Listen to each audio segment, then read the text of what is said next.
After watching this video, I guarantee that you will never fear trigonometry ever again. I will make trigonometry so simple that you will understand it once and for all. We will start with the very basics. I will try my best so that there will be no jargon, no confusion, and just crystal clear explanations that might stick with you forever. So, what is trigonometry? At its core, trigonometry is just a branch of mathematics that deals with the relationships between the angles and sides of triangles. Think of it as the math of triangles. Before we dive into the details, let's focus on a special kind of triangle from where this trigonometry started: the right-angled triangle. As you might probably know, a right-angled triangle is a triangle where one of the angles is exactly 90 degrees. Now, every right-angled triangle has three sides. The hypotenuse. This is the longest side of the triangle, and it is always opposite to the right angle, or this 90 degrees. Also, we label it as H in short. Then comes the opposite side. This is the side opposite to the angle you're focusing on. We like to label it as O for the opposite. Then we have the adjacent side. This is the side next to the angle you're focusing on, but not the hypotenuse. And we like to label it as A for the adjacent. So, if you are looking at this angle, then this will be your opposite side, and this will be your adjacent side. And for this angle, this will be your opposite side, and this will be your adjacent side. But the hypotenuse will always remain the same, no matter which angle we are focusing on. Always opposite to the right angle. So far, so good. But before we go further, let me tell you, why is trigonometry important?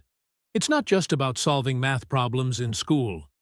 Architects use it to design buildings, engineers use it to build bridges, pilots use it to navigate airplanes, and even game developers use it to create realistic 3D graphics.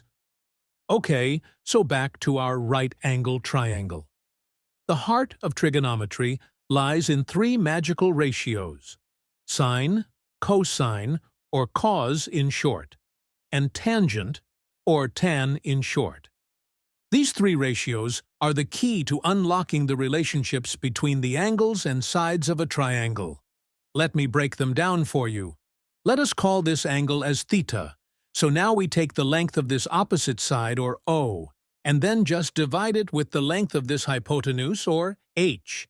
And we simply call this fraction as sine of theta. And that's it. Nothing fancy here. Similarly, we take the length of this adjacent side, or A, and then just divide it with the length of this hypotenuse, or H, and we simply call this fraction as the cos of theta. Then finally, we take the length of this opposite side, or O, and then just divide it with the length of this adjacent side, or A, and we simply call this fraction as the tan of theta. That's really it. Believe me, trigonometry is nothing more than this. Here's a super simple way to remember these. I know it may sound funny or weird, but this phrase is a nice shortcut to remember these ratios. So, ka, to, ah. Here so stands for the sine of theta, which is equal to the opposite side, or O, over the hypotenuse, or H. Similarly, ka stands for the cos of theta, which is equal to the adjacent side, or A, over the hypotenuse, or H. And yes, you guessed it right. To a stands for the tan of theta, which is equal to the opposite side, or O over the adjacent side, or A. Say it out loud a few times, and it'll stick in your head forever. Now, suppose the ladder is 5 units long and this point is 3 units away from the wall. Then, what will be the values of these three ratios? Assume this is the angle theta we are focusing on. It's simple, right? First, we can use Pythagoras' theorem to find the value of the length of this wall. Let us label it as O. We get 5 square equals 3 square plus O square. So, we get O square equals 25 minus 9, or 16, and thus O equals 4. Now we have the hypotenuse, or h, equals 5, and the adjacent side, or a, equals 3. So, using this, we get sine of theta equals O over h, or 4 over 5, cos theta equals a over h, or 3 over 5, and tan of theta equals O over a, or 4 over 3. That was simply amazing! Now here's one more interesting fact. Let us divide the sine of theta over cos of theta. Substitute this sine and cos here. We get it as O over h divided by a over h, which gives us O over a. Oh, look! This is equal to tangent of theta. So we have sine theta over, cos theta equals tan of theta. Amazing! Now let's talk about some standard angles and their values for sine, cos, and tan. These angles are like the favorite numbers of trigonometry because they come up so often in problems and applications. The most common standard angles are 0, 30, 45, 60, and 90 degrees. To make it super simple, here is a little table that gives you the values. Many of you would have just memorized it but have no idea how we have got these values. Let's break it down further. The sine of 0 is 0.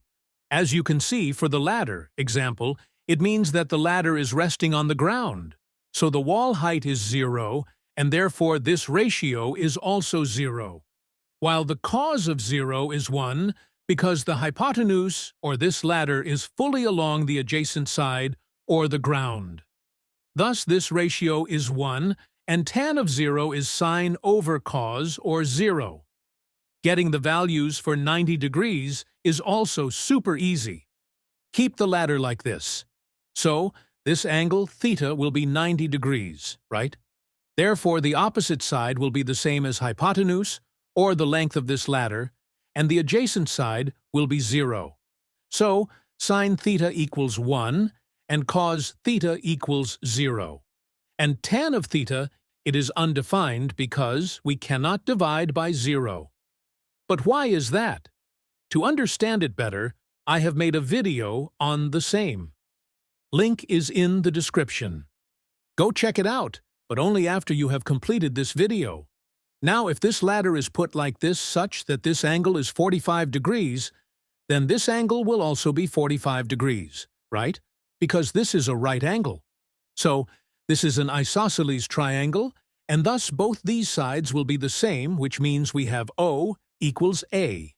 Now, using Pythagoras' theorem, we get h square equals O square plus A square, or 2 times O square.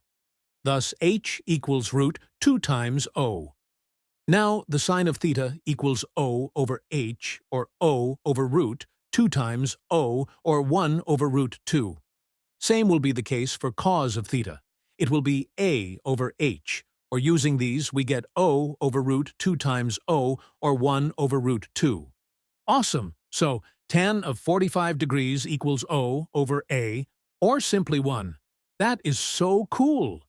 Now, consider an equilateral triangle, a type of triangle where all 3 angles are 60 degrees, and all sides are of equal length.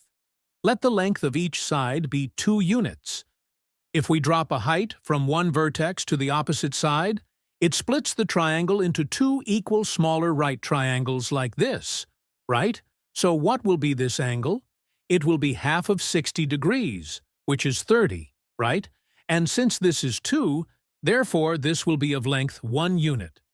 Now look at this right triangle. Let us label this height as h.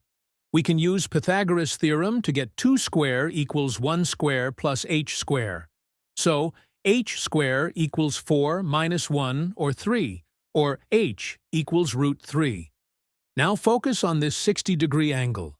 This will be opposite, and this will be the adjacent side, right? So, the sine of 60 degrees equals O over h, which is the square root of 3 over 2. Nice! And the cos of 60 degrees equals A over h, which is 1 over 2, right? And tan of 60 degrees equals O over A, which is the square root of 3 over 1. Awesome!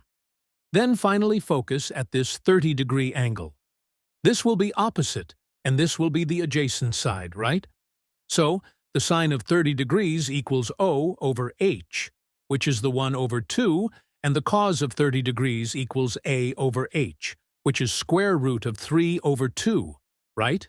And tan of 60 degrees equals O over A, which is the 1 over square root of 3. This way we now know how we got these values in this trigonometric table. We will now consider a real-life example. Now suppose your math teacher told you to find the height of this flagpost. You might think that maybe we can bring a big ladder and a measuring tape to find this height, right? But since we have recently mastered trigonometry, we will use it to remove the hard work and instead work smartly.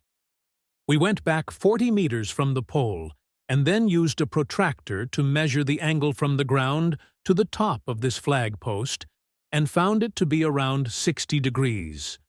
Let the height of this flagpost be F. Now, what will be the tan of 60 degrees? It will be this F over 40. Now, using this table, tan of 60 equals square root of 3, and thus we get F equals 40 times root 3, which in decimals is roughly 69.3 meters. See how easily we were able to figure out this height, avoiding so much of hard work. Next, I will be showing the most famous identity in trigonometry. Let us square the sine of theta, which will be O square over H square. Let us square the cos of theta, which will be A square over H square. Then add them together to get sine square theta plus cos square theta equals this plus this. Now, take the denominator as common to get it as O square plus A square over H square. But hey, using Pythagoras' theorem, we know that this is nothing but H square. So this ratio is equal to 1. So we get sine square theta plus cos square theta equals 1, and that's it. By the way, those who are wondering why I have not included cot, secant, and cosec yet, this is because they are simply the inverse of tan, cos and sine respectively like this, and nothing fancier. So no need to mention them separately. See, I told you. Once you understand the basics, like sides, angles, and the 3 ratios, then everything else falls into place. There will be no need to fear trigonometry anymore. So good!